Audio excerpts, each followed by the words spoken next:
Hello everybody, my name is RagingRaptor and welcome to a new World of Tanks preview, today with the AMX Foch B. First I want to make a little bit of explanation. The first video I did about the Foch B was just a gameplay commentary where I played it live, and well, it was not that good. I was more focused on just playing the tank a little bit, well, fucking up a little bit, just talking about it. I want to do it now a little bit differently. I played some games in it, got some goods, some bad games, and now I took a good game to show you what this tank is capable of. Meanwhile, in the after game screen, we will look a little bit into its stats. Anyways, into the gameplay. It's the 30 vs 30 mode on Nebelburg and I just simply made a German fuck up. I said und instead of and we position us in the middle. How it usually is with open maps is that centric positions have a really good option to do a lot of damage. And as you can see, we are already wrecking the first kill. 3 shots, 3 hits, and that looks pretty good. We get another one into the Panzerkampfwagen 7 and bounce twice. Well, one was a tracking shot and now we need to wiggle our way out. The AMX 50 Foch B sadly has quite poor backward speed compared to the new WZ113. 13 km per hour is really not that fast. Luckily for us, we survived it with, well, only losing half of our HP. The strongest suit of this tank so far is its tremendous burst potential and huge DPM. 3300 DPM is one of the best DPMs of all tank destroyers in the game. Only the Object 263 and the Object 268, if I remember correctly, are better. For that we will, well, in the stats we will have a better look at that. But right now, as you can see, we are trying. First of all, we are reloading, and well, now we have a shot onto the Jack Panzer 100. The in-between reload time is 2 seconds, and the accuracy with with derivatives and bonds is 1.82 seconds. So it's actually kind of a wargaming lie. You have more than 2 seconds aim time. It's well, we will see afterwards. It's 1.8 seconds, but it's just a lie. Anyway, in the center position, we were able to bounce 2000 damage. We have already 2.2k damage. And the good part about this reload, or about this gun platform, is that it has a fast reload time, 45 seconds roughly reload time, 10 seconds burst time, which is something of the better. Well, like the T-75 needs 6 seconds, but he has 1600 burst. You have 10 seconds and you have 2400 burst, so that's their stat. Anyway, we tried to go a little bit more aggressive with rather decent-ish camouflage and decent-ish mobility. The mobility of this tank feels like it got slightly, just really slightly buff when it comes to the live server tank. But certainly what is good is its rather accurate gun. Even not fully aimed shots are decently being able to be hit. And well, as you can see, I'm not fully aiming in, well, this one bounced. Another one into Cupola and he's dead. And we are going into the reload. 3800 damage. As you can see, many people which I've talked with, and some people even in the comment section, said that this tank kind of feels like a Waffenträger auf E100, and they're certainly not too far away, just this tank has armor. It has 2 huge weak spots, but not as huge as the big tinfoil hat of the Waffenträger auf E100.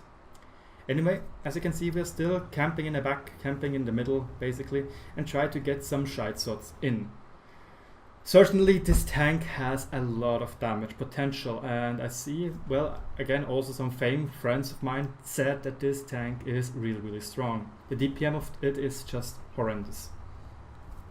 But at least we also got quite a good feeling for the new map, and well, I can also talk a little bit about it while we finish off this WZ113 GFT. The map is really big. let's be fair and square here. But it is also really beautiful, and I tried also a lot with my fame buddies to climb this map, and there are hardly any spots where you can climb correctly because there are also invisible walls, and you most likely need a mouse to boost you up. Meanwhile, we finished off almost everything on the number 3 base spawn, and we are heading towards the middle. We still have some reload time left, and well, looks like the WZ is going to finish off the I-7, and we are going aggressive onto the Panzerkampfwagen 7. Why? Because we have 4.6k damage, and I want to get a little bit more. He looks away, and he's already dead, and the accuracy on the move, as you can see, well, used to see, is also rather good. Now always I'm standing still, but beforehand the first shot was not aimed at all. It was just fully going YOLO in it. Now we try to get some more shots on the enemies, but I can assure you we won't be able to get any more shots. So I think it's time to look a little bit also at the map. We have a huge mountain, which is certainly letting my Swiss heart beat higher, let's be honest. On this side, on this mountain, you are able to climb up there. God damn it. Up there. You are able to get up there rather easily, so yeah. Well, something about the Foch before I forget it. The APCR penetration is also rather decent with 325. But don't forget, normally tier 10 TDs have around 300 millimeters of penetration. This one has 257. Certainly a number, yeah, which can be rather hard. Still, I think if this tank goes live like this, it is a rather strong contestant. But well, let's go into the post-battle screen. So here we are in the after-battle screen. The battle was definitely something decentish. Well, actually really good. It was, well, as you can see, a 5600 damage game. We certainly were able to do a whole bunch in this game. And of course, we were able to profit from the 30 versus 30 people. Well, there are some people which did 0 damage, and there is us at the highest possible damage output. Well, what do you think? 24 shots made, 18 hit, 15 penetrated, and we did quite a lot of damage during sniping. So yeah. Now, we had the battle, now let's dive into the stats of the Foch B, because there are certainly some things you need to watch out for. In this game I played this tank with coffee and an derivative, so I get an additional 2.5% in aim time, reload time, and so on. So yeah, it might be a little bit cheaty, but you don't need to forget, in this game I think I got a 16 bonds. Just let's have a quick look at that. 16 bonds, yes, and one of those costs 12 bonds. So basically, when you play good, you can use them 24/7, which is actually really, really cool. But yeah, the Foch B has 10 degrees gun traverse limit to the left and to the right, and a -6 degree gun depression gun. They actually buffed that by 1 degree over the old Foch 155. Obviously, it now has the same stats. What is remarkable for this tank is that it has almost 1000 DPM more than the old Foch, and this is why this tank really feels obsolete and just, well, not good anymore. But let's just focus on that tank.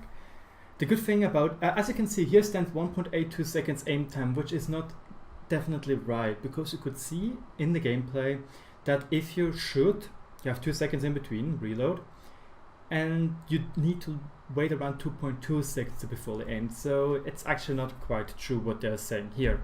But well, the accuracy with 0.3 is really good. And well, the tank still feels speedy. It has its 1000 HP horsepower engine, and yes, it works out pretty darn good in my opinion.